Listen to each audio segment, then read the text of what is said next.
என் உள்ள ரொம்ப பாதிக்கப்பட்டிருக்குது, என்ன பண்ணேன்னு தெரில, ஆறுதலே இல்லை, ஆறுதலே வர மாட்டேங்குது. யாரோ ஒருத்தரை இழந்திருக்கிறீங்க, ஏதோ ஒரு சம்பவம் உங்களை பாதிச்சிருக்குது, உங்களுடைய உள்ளான நிலைமையில் ஒரு காயம் ஏற்பட்டு இருக்குது. சரி, வெளியே சொல்லவும் முடியல, அழவும் முடியலை, உள்ளுக்குள்ளேவே ஒரு அழுகிற ஒரு வேதனை. அந்த மாதிரி கஷ்டத்தில் இருந்து பார்த்து கொண்டு இருக்கீங்களா? யாரிடத்துல என்ன சொல்கிறது? மற்றவங்கள்ட்ட சொன்னால் தவறாக தான் புரிந்து கொள்ளுவாங்க. என்ன செய்கிறது? கலங்குறீங்களா? ஆண்டவர் சொல்கிறாரு, ஏசாயா 51:12, நானே உங்களுக்கு ஆறுதல் செய்கிற தேவன்.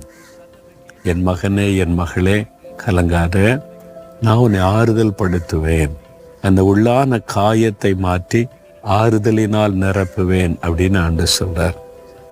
அவரால் மட்டும்தான் முடியும். அவர் சகலவிதமான ஆறுதலின் தேவன்.